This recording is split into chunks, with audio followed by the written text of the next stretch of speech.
Bienvenidos de nuevo a nuestro curso de lógica. El tema es cómo analizar un razonamiento.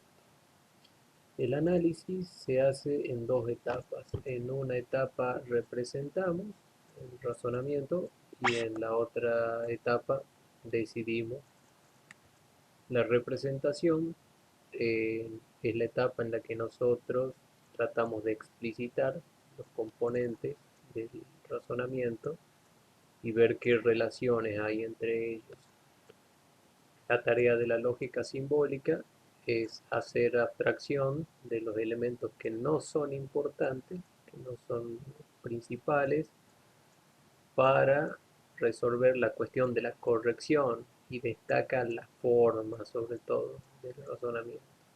Nosotros vamos a trabajar principalmente razonamientos deductivos y la corrección de los razonamientos deductivos se denomina validez, que es una propiedad formal, es decir, una propiedad de la forma de los razonamientos, que es algo que todavía tenemos que definir, qué es esto de la forma.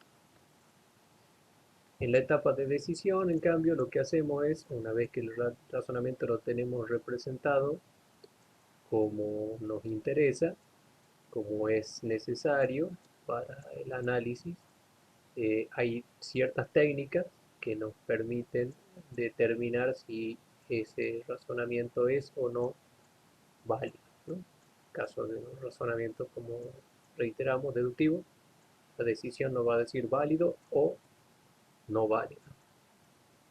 Y qué técnica apliquemos en cada caso va a depender del tipo de razonamiento. Dentro de la familia de los razonamientos deductivos vamos a tener distintas técnicas para distintas clases también de razonamiento. Volvamos al ejemplo que teníamos en otro video. Si no llueve y tengo plata, entonces voy al cine. No voy al cine, por lo tanto, llueve o no tengo plata. Acá pueden ver que nosotros hemos resaltado colores distintos, lo que vamos a llamar las oraciones simples de este razonamiento. Tenemos tres. Llueve, a la que le hemos puesto la etiqueta P, tengo plata, la etiqueta Q, y voy al cine, la etiqueta R. Utilizamos letras minúsculas de imprenta en este caso. Porque son oraciones simples, eh,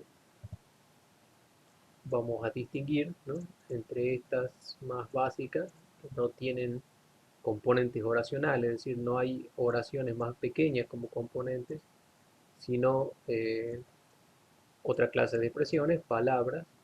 No podemos descomponerlas ulteriormente a estas oraciones simples porque las expresiones que obtenemos dejan de ser oraciones. Mientras que las oraciones compuestas son unión de oraciones simples utilizando expresiones lógicas. Por ejemplo, acá si nosotros tomamos la expresión voy al cine y queremos sacarle alguna palabra, lo que obtengamos ya no va a ser una oración, ¿no? Eso nos está marcando que es una oración simple. Y en cambio, bueno, compuestas son tanto las premisas que tenemos en este caso como también la conclusión, ¿no?, que son estas oraciones que nosotros tenemos representadas en color simple, unidas con algunas otras expresiones que ya vamos a ver que son expresiones lógicas y que constituyen oraciones más grandes, compuestas en este caso. Bueno, además de esta identificación de oraciones simples, también tenemos que distinguir entre las premisas y la conclusión.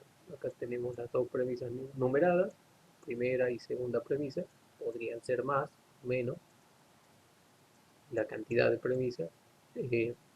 Vamos a utilizar la simbología que acá explicitamos, que le llamamos barra de deducción, ¿no?, una línea que trazamos entre las premisas y la conclusión para indicar el paso deductivo hacia la conclusión. Y nuestra conclusión, que está marcada también por la expresión por lo tanto, que es un marcador de conclusión que nos lleva a la expresión que es la conclusión. En este caso llueve o no tengo plata. Si nosotros resaltamos otras partes del razonamiento, lo que vamos a encontrar ahí son las expresiones lógicas que vinculan esas oraciones simples. En este caso no, tenemos tres no, y, o, y tenemos también sí, entonces.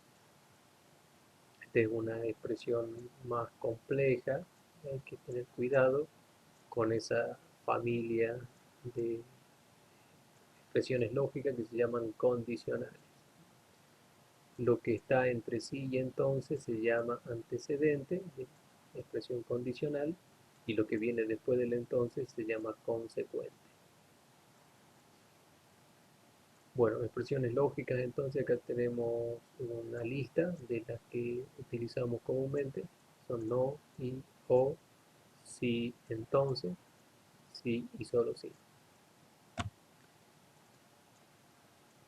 Volviendo al mismo ejemplo sobre el que seguimos trabajando, acá reemplazando las oraciones simples eh, por las letras que nosotros les habíamos asignado antes, nos queda este esquema, que es ya bastante más abstracto que el razonamiento tal como lo vimos al principio. Y si queremos avanzar en la simbolización, entonces necesitamos ya los propios símbolos lógicos para estas expresiones que llamábamos expresiones lógicas, como no, y, o, y entonces, sí, solo sí. El no, este sería el símbolo que utilizaríamos, la operación lógica negación. Y operación lógica se denomina conjunción, tiene este símbolo que es una B invertida. El O, que es como una letra B, similar a la I, lo que delata el parentesco entre estas dos operaciones. Esta se llama disyunción y ya vamos a ver en qué consiste este parentesco. Y por último tenemos una flecha en una dirección y la flecha en dos direcciones.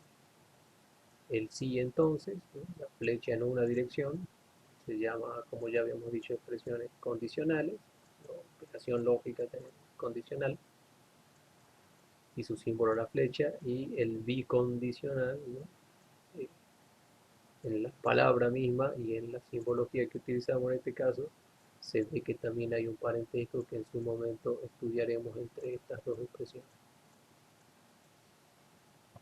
Y ya aplicando los símbolos al razonamiento que nos había quedado parcialmente esquematizado, obtenemos una, un esquema, unas expresiones que ya son puramente simbólicas.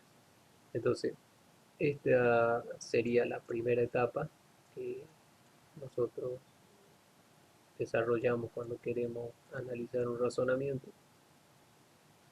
y después tendríamos que aplicar ya las técnicas de decisión para ver si este razonamiento es correcto, o esta forma, mejor dicho, porque ya obtenemos una forma de razonamiento, si esta forma es válida o no. Pero para eso necesitamos más entrenamiento en simbolización, que es el primer paso del análisis y es lo que haremos en próximos videos. Y eso es todo por ahora.